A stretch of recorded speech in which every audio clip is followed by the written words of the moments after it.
Hello बच्चों। तो JEE mains 2024 की सीरीज में आप सभी का स्वागत है।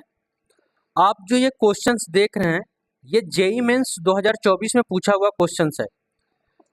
ये 5 अप्रैल मॉर्निंग में पूछा हुआ क्वेश्चंस है। ये क्वेश्चंस क्या है इसको आप एक बार पढ़ लीजिए। ये असर्शन रीजन का क्वेश्चंस है। क्या है? Given below two statement. हमें दो स्टेटमेंट दिया हुआ है। वन इज लेबल है assertion and other is label and reason. एक असर्शन दिया हुआ है, एक रीजन दिया हुआ है। असर्शन क्या दिया हुआ है? Enthalpy of neutralization of strong monobasic acid with strong monoacidic base is always -57 kilo joule per mole. ठीक है। रीजन क्या दिया है? Enthalpy of neutralization is the amount of heat liberated when 1 mole of H plus ion furnished by acid combined with 1 mole of OH minus furnished by base to form 1 mole of water. ये हमारे पास assertion है और ये reason है। तो ये बात आती है कि ये क्या बोल रहा है। तो हमसे पूछ रहा है इंथैल्पी ऑफ न्यूट्रलाइजेशन। तो इंथैल्पी ऑफ न्यूट्रलाइजेशन में क्या होता है? एक हमारे पास एसिड होता है, एक हमारे पास बेस होता है। एसिड और बेस आपस में जब रिएक्शन करते हैं तो हमें पता होता है कि क्या बनता है, सॉल्ट बनता है और वाटर बनता है। ठीक है। अब बात आती है कि क्या होता है।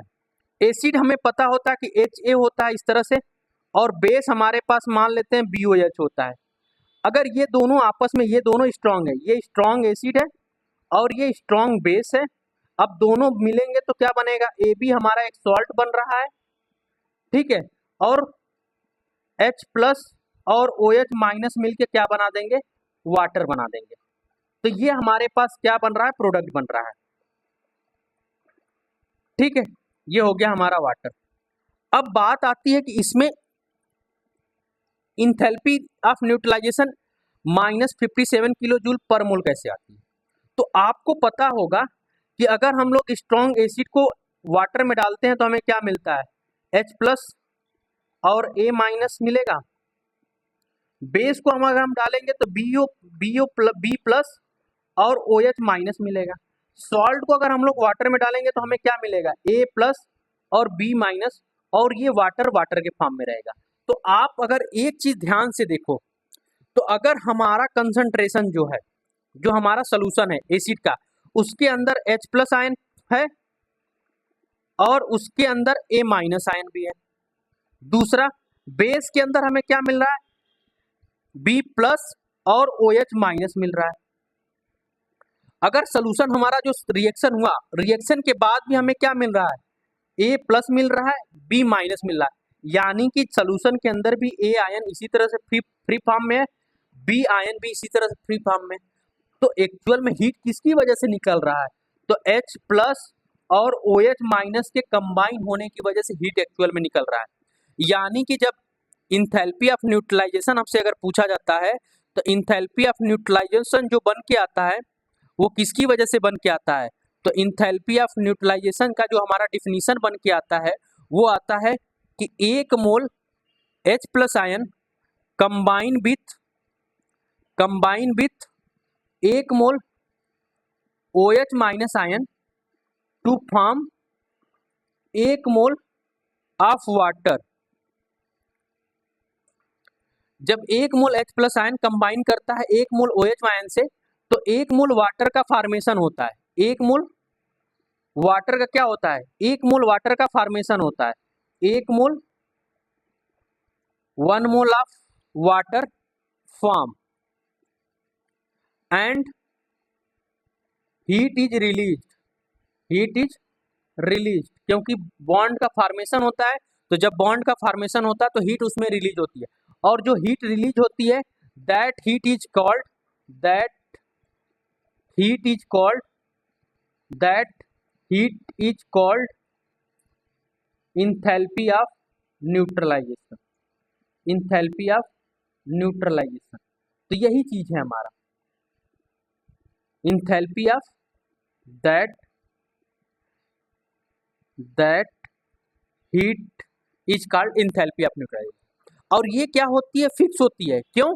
क्योंकि अगर हम कोई भी एसिड लेते हैं, जैसे हमने ले लिया HCl और उसका रिएक्शन करा रहे हैं NOS के साथ, तो बनेगा हमारा क्या, NaCl प्लस वाटर, तो H plus Cl minus Na plus OH minus Na plus Cl minus solution के अंदर ऐसे ही फ्री फॉर्म में रहेगा, वाटर का फॉर्मेशन होगा।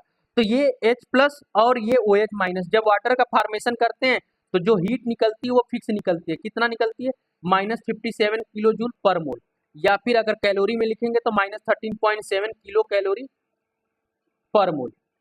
ठीक है, अब एसिड हम कोई भी ले लें, जैसे हमने एसिड ले लिया HNO3, बेस हमने ले लिया KOH।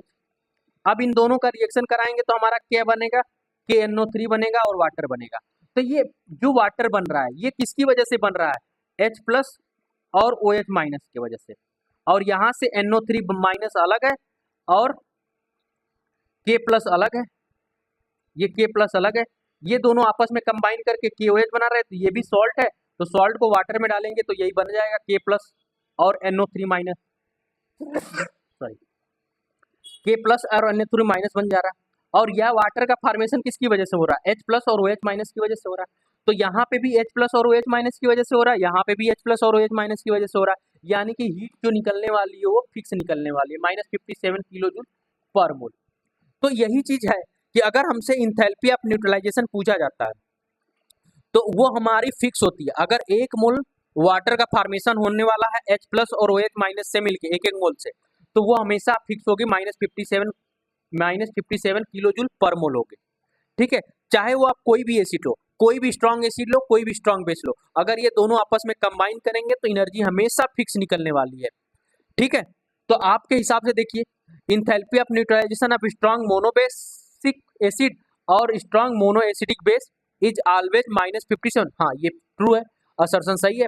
अब रीजन क्या है, enthalpy of neutralization is the amount of heat liberate when 1 mole H plus ion furnished by acid combined with 1 mole of OH ion furnished by base to form 1 mole of water. हाँ, ये भी सही है, क्योंकि जो heat निकलती है वो H प्लस और OH माइनस के कंबाइन करने की वजह से निकलता है, और जो वाटर का फॉर्मेशन होता है, क्योंकि जो A है और B है, जो हमारा सॉल्ट जो है वो वाटर में जाने के बाद हमें पता होता है कि सॉल्ट जो है वो वाटर में डालने पे 100% आयनाइज हो जाता है।